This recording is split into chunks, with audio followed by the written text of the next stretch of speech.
எல்லாருக்கும் வணக்கங்க. நாம் இப்போ நம்ம வீடியோவில் என்ன பார்க்க போகிறோம்னா மைதா வச்சு முறுக்கு சுட போகிறோம். எப்படி பண்ணுறதுன்னு பார்க்கணும்.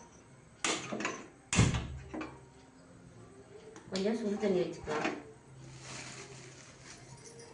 மைதாவை ஒரு வெள்ளை துணியில் கொட்டி கட்டிக்கலாம்.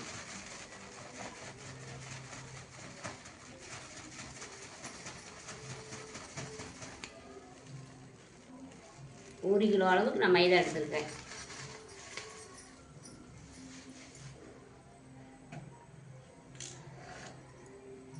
அதை நல்லா இறுக்கி கட்டிக்கலாம்.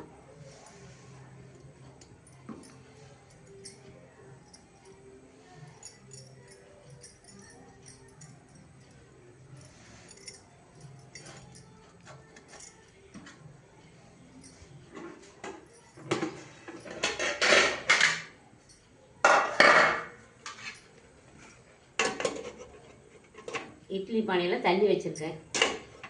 அது மேலே ஒரே ஒரு தட்டை மட்டும் வச்சுக்கலாம்.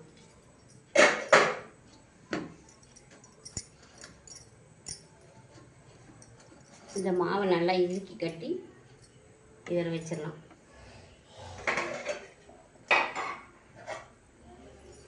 மூடி போட்டு நல்லா அரை மணி நேரம் வேக விடலாம். இது நல்லா அரை மணி நேரம் வேகட்டும். இப்போ அரை மணி நேரம் ஆயிடுச்சு. மாவு வெந்திருக்கும். இப்போ எடுத்துடலாம்.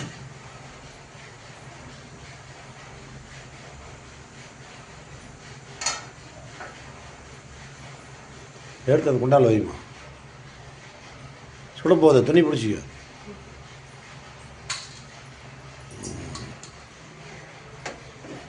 தூரமாக வச்சு வடசட்டி வச்சு எண்ணெய் ஊற்றலாம். எண்ணெய் காஞ்சிக்கிட்டு இருக்கும்.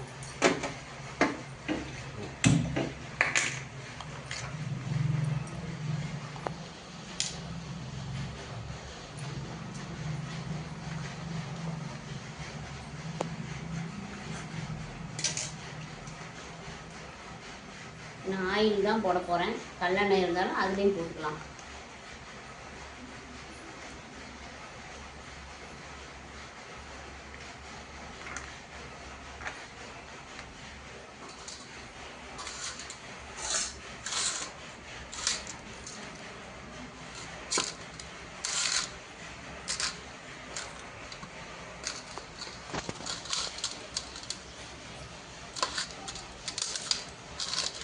மாவை சூடாக இருக்கும்போதே சளிச்சிங்கன்னா ஈஸியாக சளிக்கலாம். ஆறிடுச்சுன்னா ரொம்ப கட்டியாயிரும், உடைக்க முடியாது.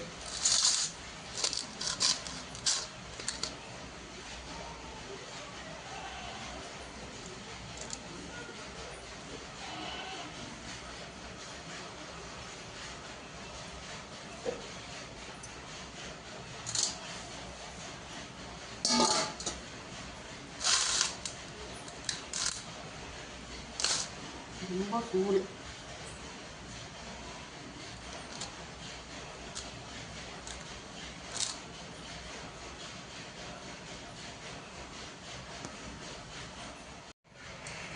சரி சரி ஓடிட்டு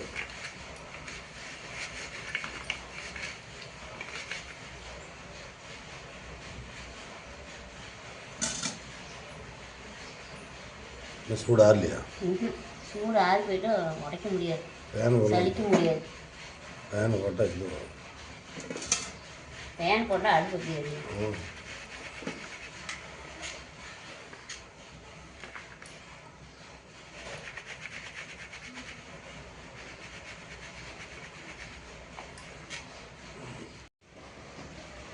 மாவை நல்லா சளிச்சு எடுத்துகிட்டு வந்தாச்சு.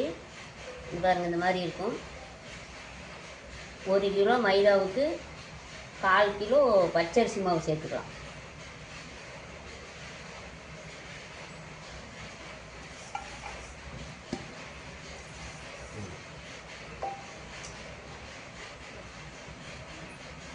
கருப்பு எள்ளு,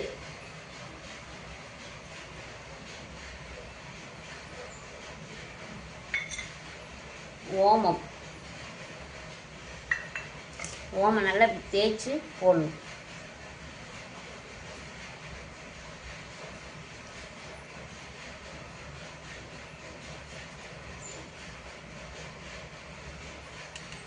உப்பு தேவையான அளவு,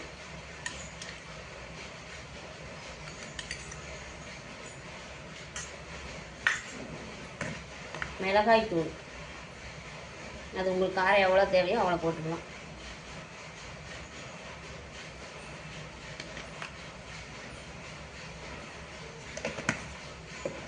இது நல்லா கலக்கிக்கணும்.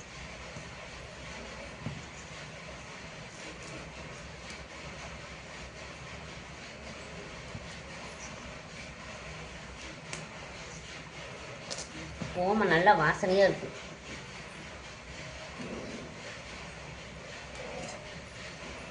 தண்ணி ஊற்றி நல்லா பதமாக பிசைஞ்சு எடுத்துக்கலாம்.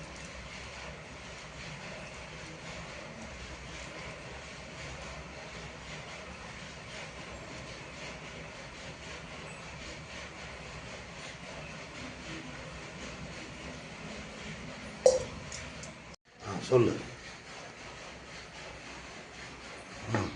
மாவு நல்லா பிசைஞ்சாச்சு. இதுக்கு கொஞ்சம் சுட்டெண்ணெய் ஊற்றி வைக்கலாம்.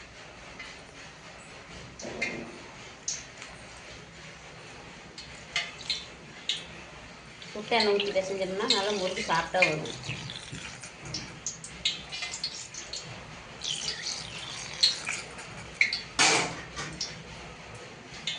மாவை எண்ணெய் ஊற்றி நல்லா பிசைஞ்சிக்கலாம். சூடாக இருக்கும், பார்த்து தான் பிசையணும்.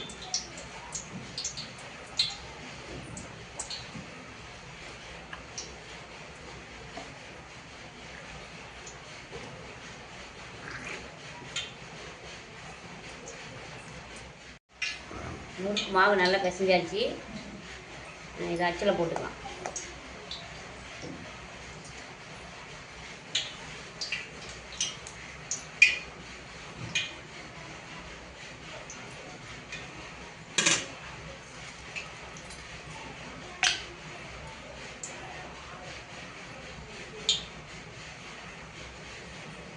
உங்களுக்கு எந்த சைஸ் வேணுமோ அந்த சைஸுக்கு புளிஞ்சிக்கலாம்.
எல்லா முறுக்கும் போட்டாச்சு.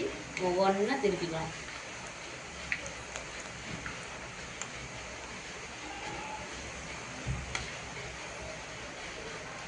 மைதா முறுக்கு அதிகம் யாருக்கும் பிடிக்காது. அதிகமாக செய்ய வேணாம். 6 மாதத்துக்கு ஒருக்கா நீங்கள் செஞ்சு சாப்பிடலாம். அரிசி முறுக்கு தான் விரும்புவாங்க. எங்களுக்கு மைதா முறுக்கு பிடிக்குங்கிறதுனால நாங்கள் செய்வோம்.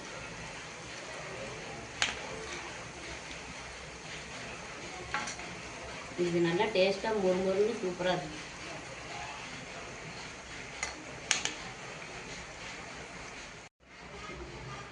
முறுக்கு நல்லா வெந்துருச்சு. இங்கே பாருங்கள், முறுக்கு வெந்துருச்சுன்னா இந்த கொதிக்கிறதெல்லாம் அடங்கிடும் எண்ணெய். இப்போ நம்ம முறுக்கை ஒவ்வொன்றா எடுத்துடுறோம்.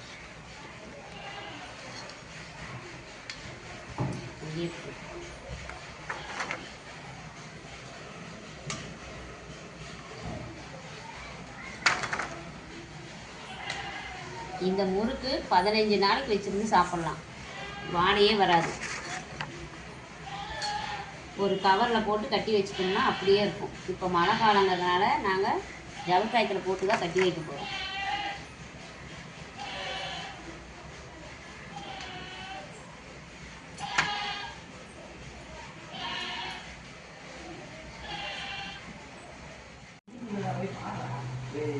ஒவ்வொருத்தருக்கு ஒவ்வொரு பேப்பரில் வைக்க, தனித்தையும் கோப்பை கிழிச்சு வச்சுட்டு நான் கிழிச்சு வச்சிருந்தேன்.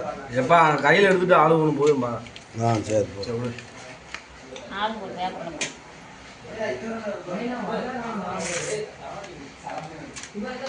பார்த்தீங்களா? இல்லை வேணுமா? என்னது சாத்திக்கா? எங்களுக்கு அதுக்கு சம்மந்தம் இல்லை, உங்களுக்கு தான் வேணும். சூப்பராக இருக்குது.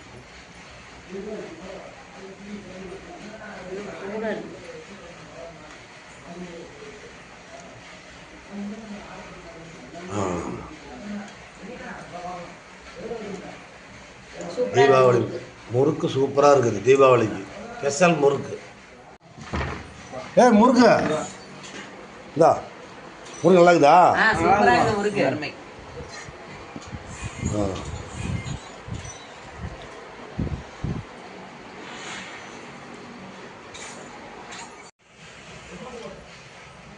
ரைட்.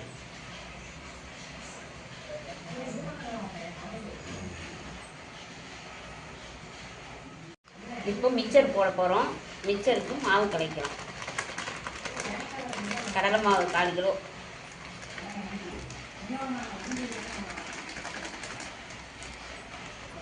காலு கிலோ மாவு போட்டால் எவ்வளோ வரும்? மிக்சர் போட்டு எடுத்தா 4 கிலோ போட்டால் 2 கிலோ மிக்சர் தாராளமாக வரும். 2 கிலோ மிக்சர் வருமா? ரைட். எடைக்கு அது 2 கிலோ வருமா? 4 கிலோ மாவுக்கு 2 கிலோ மிக்சர் வருமா? வரும். இன்னும் கடலை கொட்டை கடலை அவ்வளோ எல்லாம் போடுறதுனால வெயிட் வரும். எண்ணெய் அதுக்கு 1.5 லிட்டர் தேவைப்படுமா? 1.5 லிட்டர் எண்ணெய். 4 கிலோ மாவு 1.5 லிட்டர் எண்ணெய். நல்லா பதம் வர கலக்கணும்.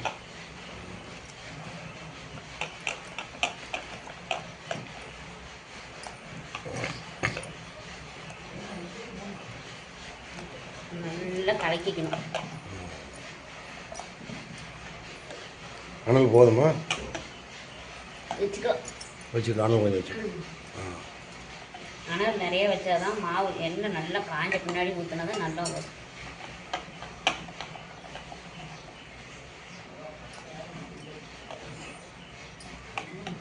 தீபாவளிக்கு கடையில் வாங்கி சாப்பிட்றத விட நாம்பளாம் செஞ்சு சாப்பிட்டா சூப்பராக இருக்கும்.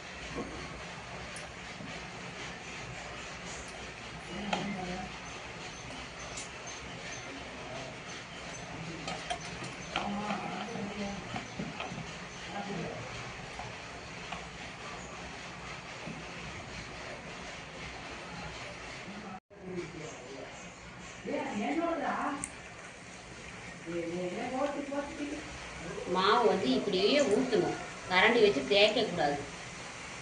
கரண்டி வச்சு தேய்ச்சோம்னா வால் வாழ வரும். ஒரே மாதிரி இப்படியே ஊற்றிக்கிட்டே இருக்கணும்.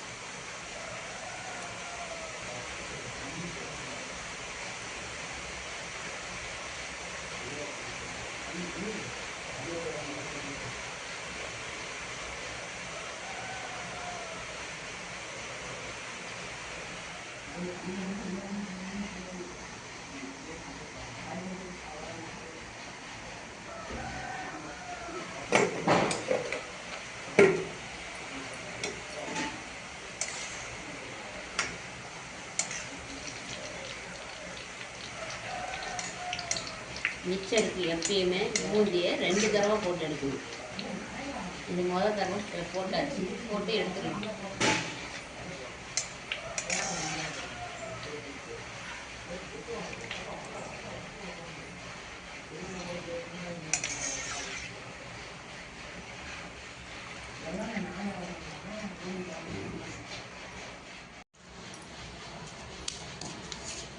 பூண்டு தட்டி எடுத்துக்கலாம். பூண்டு தோலோட தான் போடணும். தோலோடு போட்டால் தான் ருசியாக இருக்கும்.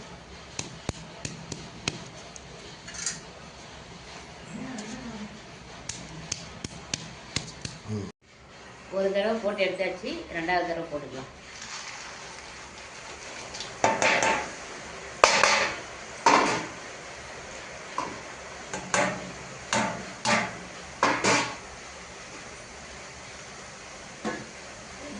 இது கூடயே கருவேப்பிலையை போட்டுக்கலாம்.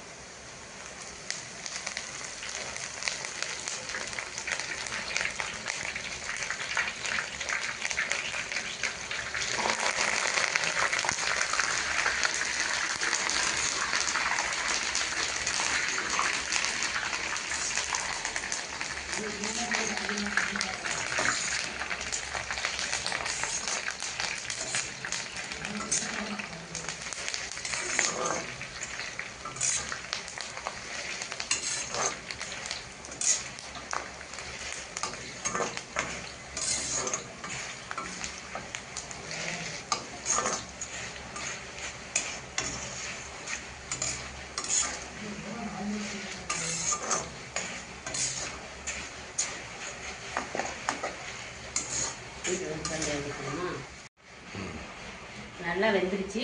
இதை அள்ளி போட்டுடலாம்.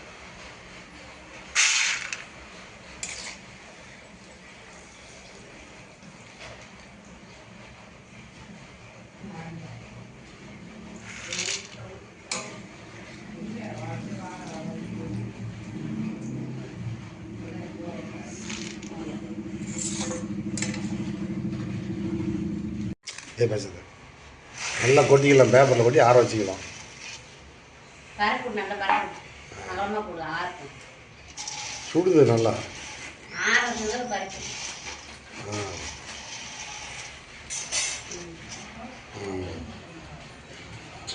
நல்லா ஆறுது.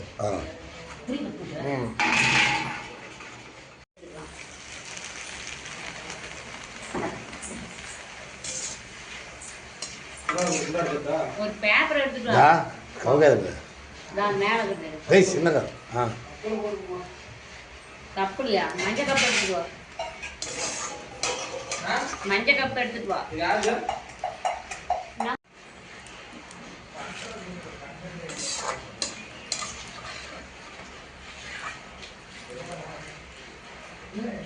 ஒரு மைண்டில் போட்டு எவ்வளோ? ஏது குறைக்க சொன்னியா? குறைக்க மாட்டேன்டாங்க. நாம கணக்கு போட்டது மஞ்சத்தூள் இல்லை. 1860 ரூபா போட்டேன்னா இதையே மஞ்சள். அப்புறம் 2500 வாங்கிட்டு போனா? ஆமாம் 600 650 ரூபா. நான் மீதி தரணும். 200 ரூபா சொல்றேன். ஆறு 140 ரூபா. இது 60 ரூபா அம்மா ரெடி பண்ணி எண்ணெயில் போட்டு பொறுத்துக்கலாம்.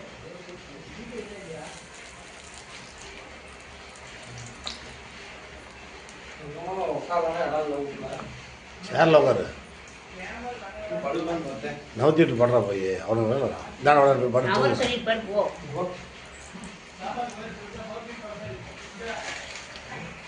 அந்த கடையில் கறி விடுமா? மேலே ஒரு மேல் பக்கம் எண்ணெயில் படலை. எண்ணெய் கம்மியாக வருது படல. கத்தி எடுத்து கேள்த்தல். கொஞ்சம் அதில் கேள்த்தல். அப்படி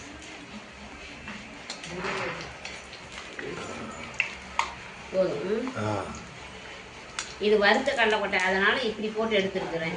பச்சை கடலைக்கொட்டையாக இருந்தால் நீங்கள் டைரெக்டாக எண்ணெயிலேயே போட்டு பொரிச்சு எடுக்கணும். உலகத்துக்கு புஷ்பா ராஜமாணிக்க குக்கிங் சேனலில் இன்னைக்கு முறுக்கு mixture Deepavali special. Mixture ready. 4 kilo மாவு தான் போட்டுக்கிறோம். அதான் டப்பா. அப்படியே கொட்டி அப்படியே மணல் தான் அப்படி லேசாக கிண்டி விடுறேன்.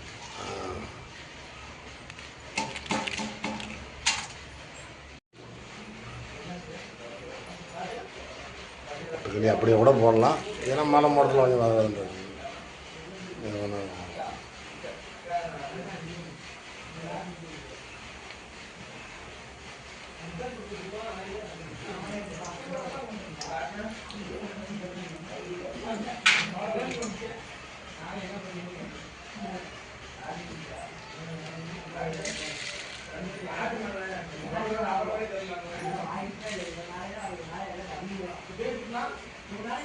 கடலை பொரிச்சு எடுத்தாச்சு. இப்போ பூண்டு சேர்த்துக்கலாம்.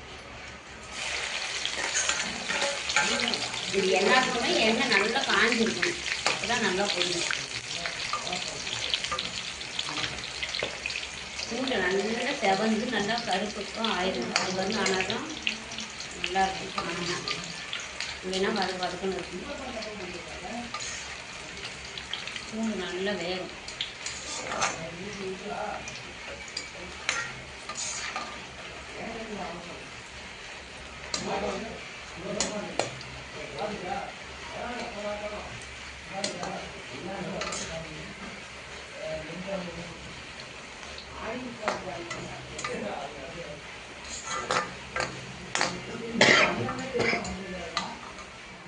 பூண்டு நல்லா பொரிஞ்சிருச்சு. இதை அப்படியே அள்ளிக்கலாம். பாரு, இந்த மாதிரி நல்லா செவக்க வெந்தாலும் நல்லா முருன்னு இருக்கும். இல்லைன்னா மிச்சரும் சேர்ந்து வதவதன் ஆகிடும்.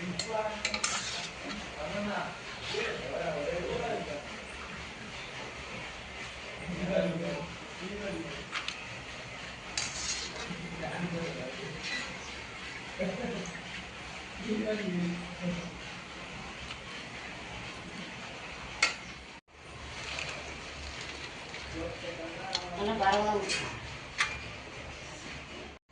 மிளகாய்த்தூள் 1 ஸ்பூன் சேர்த்துக்கலாம்.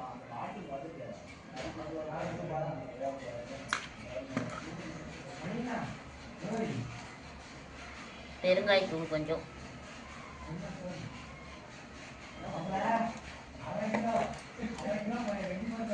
பெப்பர் தூள் 1 ஸ்பூன்,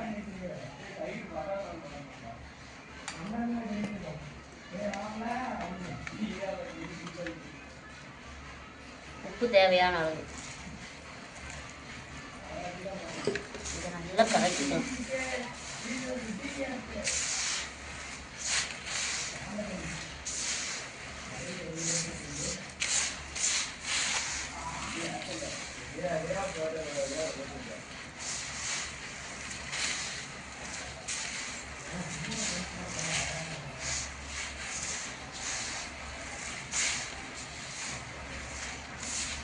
அவ்வளோதாங்க.